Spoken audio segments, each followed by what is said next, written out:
Hello everyone. तो हम कर रहे थे हाफ वेव रेक्टिफायर। ठीक है, तो कहाँ तक कर लिया था हमने? वी आई निकाल ली थी इनपुट वोल्टता, और जो वी एस हमारी जो सेकेंडरी कॉइल से होके जो वोल्टता मिलती है वो वी एस निकाल ली थी। ठीक है, आउटपुट वोल्टता आर एल रेजिस्टेंस के कारण हमें इतना मिलता है। ठीक है, और इसका वेव फॉर्म में देख लिया था। अब हम देखते हैं जो डायोड का रेजिस्टेंस आर एफ था और जो सेकेंडरी कॉइल जो उसका रेजिस्टेंस आर एस था। ठीक है, तो और लोड रेजिस्टेंस आर एल है, तो उसके कारण हमारे जो ये सर्किट है इसमें जो करंट फ्लो होगी आई कितनी होगी, ये चीज़ हमें देखते हैं। तो आई करंट होगी voltage secondary coil V S, और जो हमारी वोल्ट है total R L plus are S plus R F. ठीक है, इसके योग के बराबर होगी। और जो हमारी एन ई पी वोल्टेज है ये वी एस को हम क्या लिख सकते हैं, N E P sine omega T.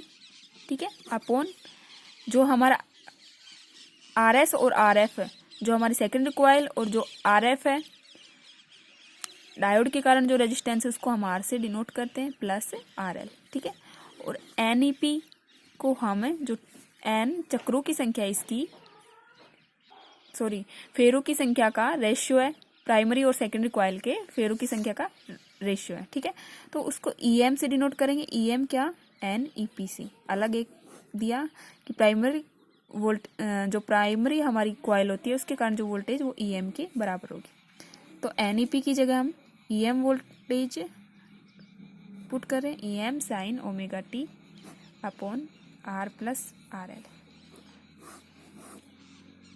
ये करंट हमें कब मिलता है? जब 0 से टी की वैल्यू t/2 के इक्वल हो। ठीक है, आई करंट जब भी मिलेगी, क्योंकि सेकंड अगर हम राउंड में देखें तो ये रिवर्स बायस में चले जाएगा, तो इस रीजन में ही हमें ये आई करंट मिलती है।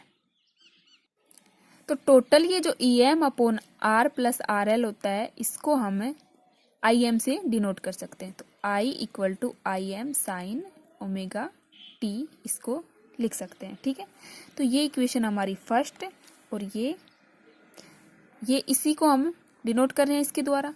नेक्स्ट हम देखें आई इक्वल टू 0 होगी कौन से रीजन में? t/2 से ज़्यादा और t से कम।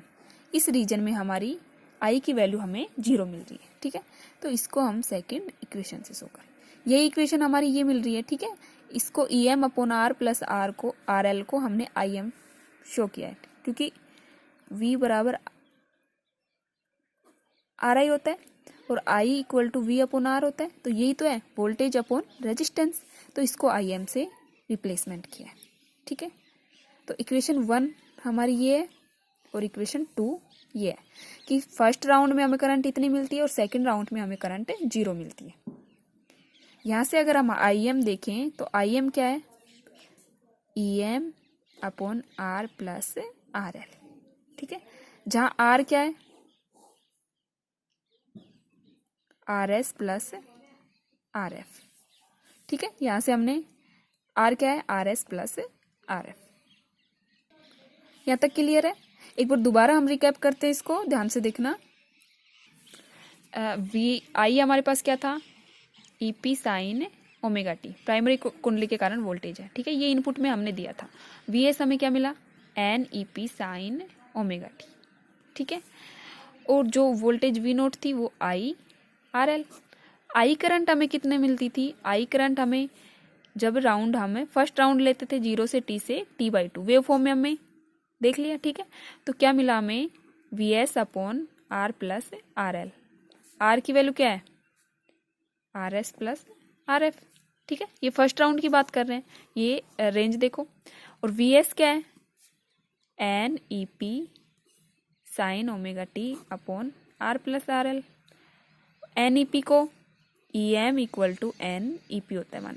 ठीक है, तो ई एम से रिप्लेसमेंट किया तो E M sine omega T upon R plus R L, और जो ये होता है इसको आई एम करंट, तो I M sine omega T I equal to. ठीक है, रेंज वही है 0 से टी से t/2। या जो आई एम है वो क्या है, E M upon R plus R L. ठीक है, क्लियर?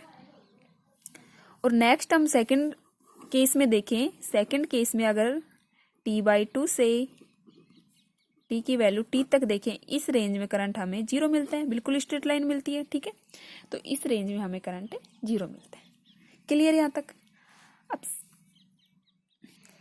अब हम जो हमारी एवरेज वोल्टेज और एवरेज करंट की स्टडी करेंगे, ठीक है, कि हमें एवरेज करंट कितना मिलता है और एवरेज वोल्टेज कितना मिलता है। पहले हम एवरेज करंट निकालते हैं, ठीक है।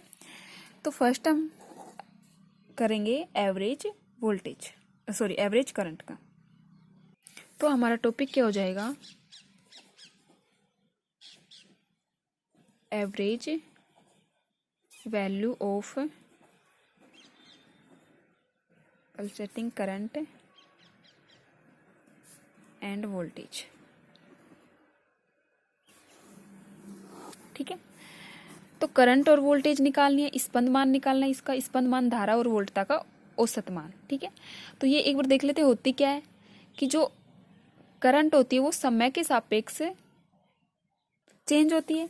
तो वो करंट निकालेंगे हम जो एसी करंट को वह एवरेज मान जो डीसी करंट में परिवर्तित हो रहा है, वो मान निकालेंगे। तो एसी करंट का डीसी में जो चेंज हो रहा है आई डीसी निकालेंगे, ठीक है। ये क्या होता है? 1/T 0 to T I dt, ये इसकी एवरेज वैल्यू होती है। तो ये हम निकालेंगे आगे, इसमें वैल्यू पुट करेंगे। हमें पता है आई की वैल्यू पता है, ठीक है। आई क्या होती है? I equal to I M sine omega T. तो I D C 1/T 0 to T, ध्यान रखना 0 to T, तो पहले 0 to T/2 करेंगे आई डी टी, प्लस क्योंकि दोनों को अलग अलग मान प्राप्त हो रहे हैं हमें, 0 से T/2 के लिए अलग और T/2 से T के लिए अलग, तो प्लस इसको T/2 से T के लिए आई डी टी। इसके लिए तो आई 0 होता है, तो ये तो पूरी टर्म 0 हो जाएगी, ठीक है। इसके लिए निकालेंगे तो I D C equal to 1/T 0 से T/2, आई क्या होता है? I M sine omega T D T, ठीक है।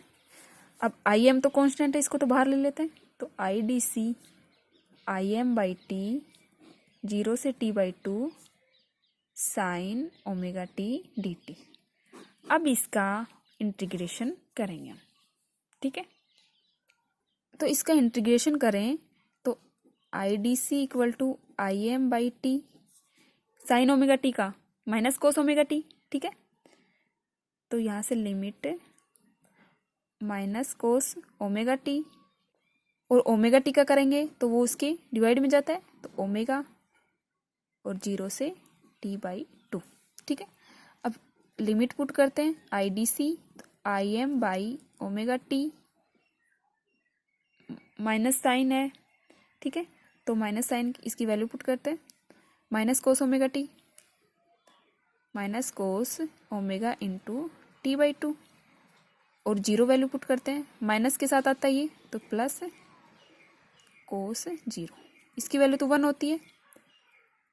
और ओमेगा की वैल्यू हमें पता है, ओमेगा टी इक्वल टू 2π होता है, ठीक है, क्योंकि t इक्वल टू 2π/ओमेगा होता है। तो ओमेगा टी की जगह हम वैल्यू 2π पुट करेंगे, तो यहाँ I D C equal to I M upon omega T minus cos 2π/2, इसकी जगह हमने 2π वैल्यू पुट की, तो 2 से 2 कैंसिल, प्लस कोस 0, इसकी वैल्यू क्या होती है? इसकी वैल्यू -1, कोस पाई -1 होता है और माइनस बाहर है, तो प्लस इसकी वैल्यू +1 और इसकी वैल्यू भी +1, तो ये 2 हो गया। तो इसके आगे करें आई एम बाई ओमेगा टी की जगह 2π इंटू 2 से 2 कैंसिल, तो आई एम जो हमारे आई डी सी क्या आ गई हमारे पास है आई एम बाई पाई, ठीक है। इसको यहाँ तक किसी को समझ नहीं आया तो पूछ लेना, ठीक है। आई डी सी की वैल्यू हमारे पास आई एम अपॉन पाई आ गई, ठीक है। इसी प्रकार हम ई डी सी निकालेंगे, वोल्टेज की वैल्यू निकालेंगे। एक बार अगर ये समझ नहीं आएगा तो कल इस पर इसका दोबारा रिवीजन कर देंगे, ठीक है। अब बाकी समझने में तो कुछ था ही नहीं, इसका इंटीग्रेशन था वो तुमको करना आता ही है।